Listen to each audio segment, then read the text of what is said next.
नाम है कि इतनी बड़ी संख्या में उत्तर प्रदेश में जो है वो मामले घटे हैं और घटते जा रहे हैं। मैं यहाँ ये भी बताना चाहूँगा कि ये जो 3T के फॉर्मूले के साथ साथ जो आंशिक कोरोना कर्फ्यू वर्तमान में 31 मई तक जो बढ़ाया गया, 31 मई सुबह 7 बजे तक, उस आंशिक कोरोना कर्फ्यू में जो आर्थिक गतिविधियां हैं उनको सामान्य रखा गया है। जैसे औद्योगिक इकाइयां चल रही हैं, आवश्यक वस्तुओं की दुकान खुल रही हैं, वो उत्तर प्रदेश रोडवेज की बसें चल रही हैं, ये गतिविधियां सामान्य रूप से चलाई गई हैं ताकि जो हमारे कारीगर श्रमिक इन गतिविधियों में जो लगे हुए हैं उनकी जीविका इनके सहारे चलती है, तो उनकी जीविका पर कोई विपरीत प्रभाव न पड़े। तो जीवन भी और जीविका भी, ये जो माननीय मुख्यमंत्री जी का जो एक सिद्धांत है, जो एक उनका निर्देश है, जिसका पालन जमीन पर किया जा रहा है। और इसके साथ साथ वैक्सीनेशन, टीकाकरण में मैं बताना चाहूंगा कि प्रदेश सरकार में 45 वर्ष से अधिक आयु के जो टीकाकरण की प्रक्रिया है उसके बारे में अभी अमित जी ने आपको बताया। 18 से 44 वर्ष की उम्र के लोगों के लिए भी टीकाकरण अब जो अभी 23 जनपदों में चल रहा है, जिसमें 10 लाख से अधिक जो है हमारे लोगों को टीका लगाया जा चुका है। कल माननीय मुख्यमंत्री जी ने इस पूरे जो वैक्सीनेशन के लिए एक टास्क फोर्स बनाई हुई है, कल उसकी बैठक भी उन्होंने की थी और बैठक में बड़े उन्होंने सबने अहम निर्णय लिए हैं। उनमें मुख्यतः ये है कि 1 जून से प्रदेश के सभी जनपदों में ये टीकाकरण जो 18 से 44 वर्ष का है, इसकी सुविधा सभी नागरिकों को उपलब्ध कराया जाए। और ये आपको सबको जानकारी है कि उत्तर प्रदेश सरकार ये निःशुल्क में, फ्री में, मुफ्त में ये जो है ये टीका सबको लगा रही है। वो 18 से 44 साल का हो, 45 साल से अधिक का हो। 45 साल से अधिक भारत सरकार द्वारा लगाया जा रहा है और 18 से 44 सरकार द्वारा, प्रदेश सरकार द्वारा लगाया जा रहा है। इसमें ये टास्क फोर्स कल जो बैठक हुई, इसमें कई अहम निर्णयों में से एक निर्णय ये भी है कि जो जैसे एक संभावित तीसरी लहर की चर्चा विशेषज्ञ लोग कर रहे हैं, जिसमें कि ये संभावना, ये आशंका व्यक्त की जा रही है कि वो बच्चों पे प्रभाव डालेगा। क्योंकि वर्तमान में बच्चों के लिए कोई वैक्सीन उपलब्ध नहीं है, ऐसे में जो है सरकार का ये सोचना है, माननीय मुख्यमंत्री जी का ये सोचना है कि जो बच्चों के अभिभावक हैं, छोटे बच्चों के अभिभावक हैं, तो उनको कम से कम सुरक्षित किया जाए फिलहाल। तो एक अभिनव प्रयोग जो है ये प्रदेश में किया जाएगा 1 जून से, जिसमें कि जो 12 वर्ष से कम के बच्चे, उनके जो अभिभावक हैं, उनको भी प्राथमिकता से एक अलग काउंटर लगाकर, अलग उनके लिए बूथ लगाकर उनको जो है टीकाकरण किया जाएगा, ताकि यदि जो है किसी भी सूरत में ऐसी जो आशंका सही सिद्ध होती है तो बच्चों की देखभाल उनके माता पिता कर सकें। इसके साथ साथ प्रदेश सरकार के जो कर्मचारी हैं, जो विभिन्न विभागों के कर्मचारी हैं, जो कि किसी वजह से फ्रंटलाइन वर्कर्स की श्रेणी में आने से छूट गए थे, उनके लिए भी एक पृथक, उनके लिए भी बूथ की व्यवस्था कराकर, उनके लिए भी जैसे कलेक्ट्रेट में, तहसील में, विकास खंड में, और अगर शिक्षकों के लिए बेसिक बीएसए के दफ्तर में जगह उपलब्ध है तो उनके ऑफिस में। इस प्रकार ये जो हमारे प्राथमिकता वाले जो हमारे वर्ग हैं, उनको अलग से व्यवस्था देकर उनका टीकाकरण कराया जाएगा। जैसा कि आपको पहले ही बताया गया था कि पत्रकारों, प्रेस के लिए और जजेस के लिए भी अलग अलग व्यवस्था की जा रही है। इसके साथ साथ सरकारी कर्मचारियों के लिए, अध्यापकों के लिए भी अलग व्यवस्था की जाएगी, और अभिभावकों के लिए, 12 वर्ष से अधिक उम्र के अभिभावकों के लिए। कल की टास्क फोर्स में माननीय मुख्यमंत्री ने ये भी निर्देश दिया कि ये संभावनाएं जो है वो तेजी से तलाशी जाएं कि टीकाकरण के लिए वैक्सीन और कहां कहां से उपलब्ध हो सकती है। उसके लिए देश में जो और कंपनियों को लाइसेंस मिलने वाला है, या विदेश से भी जो कंपनियां आकर भारत सरकार से लाइसेंस लेने के प्रयास में हैं, उनसे लगातार संपर्क रखा जाए, ताकि जो उत्तर प्रदेश है वो पहला ऐसा प्रदेश हो जो कि सब वैक्सीन के लिए ऑर्डर प्लेस कर दे, और अधिक से अधिक जो हमारे नागरिक हैं उनको जल्दी से जल्दी जो है ये निःशुल्क टीका उपलब्ध कराया जा सके। मैं यहाँ ये भी बताना चाहूँगा कि प्रदेश सरकार जो है अस्पतालों में ऑक्सीजन की समुचित व्यवस्था कर रही है, और वर्तमान में जो मांग के अनुसार प्रदेश में ऑक्सीजन की उपलब्धता समुचित है। इनफैक्ट हमारे कई जो अस्पताल और जो रिफिलिंग सेंटर्स हैं वो उनके पास काफ़ी बड़ी संख्या में ऑक्सीजन उपलब्ध है। कल जो है लगभग 750 मीट्रिक टन ऑक्सीजन प्रदेश में सप्लाई की गई थी।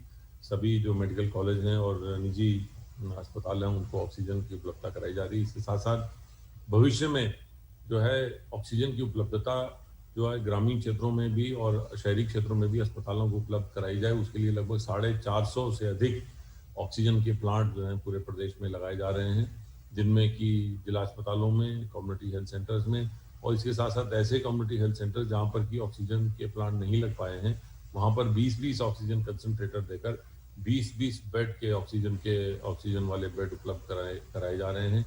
ये सारी प्रक्रिया पर कार्य चल रहा है। भारत उत्तर प्रदेश सरकार लगभग 21,000 ऑक्सीजन कंसंट्रेटर जो है वो खरीद रही है और वो लगभग हमारे 855 जो सामुदायिक स्वास्थ्य केंद्र हैं उन पर उपलब्ध कराया जाएगा।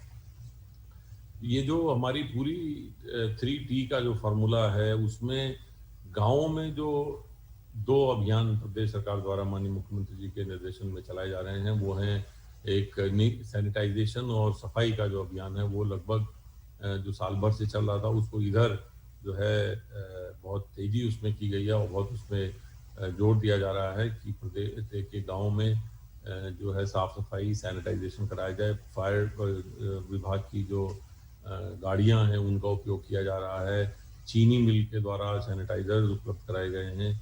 सभी जो नगरीय निकाय हैं, ग्रामीण निकाय हैं, वहाँ पर ये साफ सफाई का काम चल रहा है।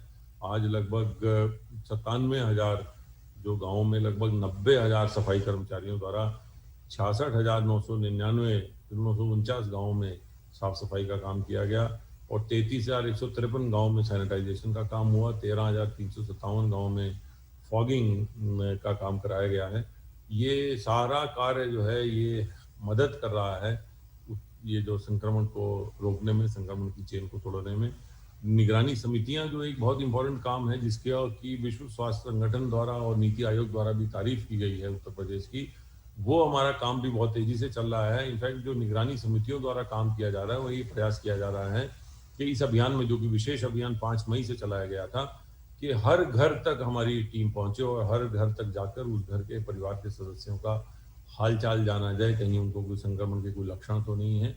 यदि लक्षण है, थोड़े लक्षण हैं तो उन्हें तुरंत मेडिकल किट भी उपलब्ध कराई जाए और उनका जो है एंटीजन टेस्ट भी किया जाए। और मान लीजिए एंटीजन टेस्ट नेगेटिव आता है लेकिन संक्रमण अधिक दिखता है, लक्षण अधिक दिखते हैं, तो उनका RT-PCR टेस्ट भी कराया जाएगा। लगभग मैं बताना चाहूँगा कि 31 मार्च से लेकर 23 अप्रैल तक 23 मई तक जितने भी टेस्ट हुए हैं टोटल पूरे प्रदेश में, उसका 65% टेस्ट जो है वो गाँव के लोगों के हुए हैं, ग्रामीण क्षेत्रों से हुए हैं।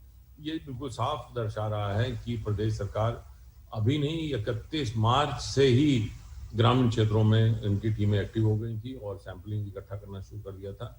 ये आवश्यक है कि 97,000 जो हमारे राजस्व गाँव हैं उनके कई मजरे हैं, तो हर मजरे तक पहुंचा जाए इसका प्रयास किया जा रहा है और इसीलिए ये अभियान और तेजी से चलाया जा रहा है ताकि हर घर तक प्रदेश सरकार की टीमें पहुंचकर उनके संक्रमण के बारे में जानकारी लें। अगर संक्रमण व्यक्ति है तो उसको दवा देकर उसका इलाज कराया जाए और उसे आइसोलेट किया जाए ताकि उससे अन्य गांव के अन्य व्यक्तियों को ये संक्रमण ना हो। ये पूरी प्रक्रिया जो है माननीय मुख्यमंत्री जी के निर्देशन में उनका जो मॉडल है उसके 3T का मॉडल और प्लस जो हमारा पार्शियल कोरोना कर्फ्यू और सैनिटाइजेशन का जो निगरानी समितियों का अभियान है और वैक्सीनेशन, ये इसके साथ जोड़कर ये पूरी प्रक्रिया बनाई गई है।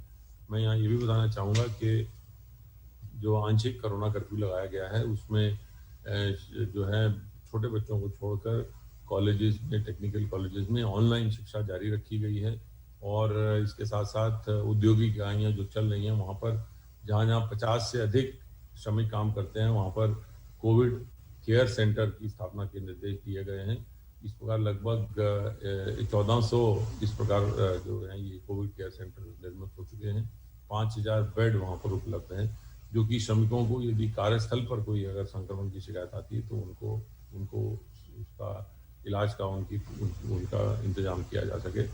यहाँ ये भी बताना चाहूंगा कि सरकार कोरोना के संक्रमण के काल में भी प्रदेश सरकार जो है वो किसानों के लिए के हित में काम कर रही है और किसानों से गेहूं खरीद का जो कार्य है बहुत तेजी से किया जा रहा है।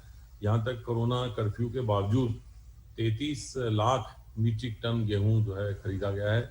ये पिछले साल जितना गेहूं खरीदा गया था उससे भी 1.5 गुना ज्यादा है। तो ये दर्शाता है कि प्रदेश सरकार किसानों को न्यूनतम समर्थन मूल्य दिलाना चाहती है और दे रही है। 1975 रुपए प्रति क्विंटल के हिसाब से ये गेहूं खरीदा गया है और लगभग 6,71,000 किसानों से खरीदा गया है। और ये गेहूं खरीद की प्रक्रिया तेजी से चल रही है और ये 15 जून तक जारी रहेगी और अधिक से अधिक गेहूं जो है वो किसानों से खरीदा जाए, इसके निर्देश माननीय मुख्यमंत्री जी ने दिए हैं। और उन्होंने ये भी जिलाधिकारियों को निर्देश किया है कि वह स्वयं अथवा अपने अधीनस्थों के माध्यम से ये जो गेहूं क्रय केंद्र है इनका सत्यापन कराते रहें।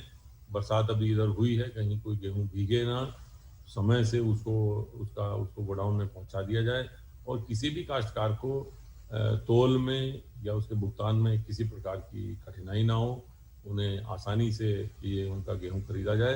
ये सारी प्रक्रियाएं जो है निरंतर इनकी समीक्षा भी हो रही है।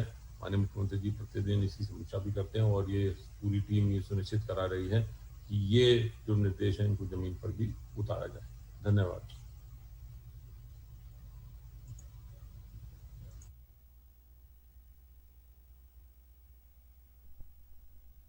ये 3T के फॉर्मूले के साथ साथ स्वयं कि इतनी बड़ी संख्या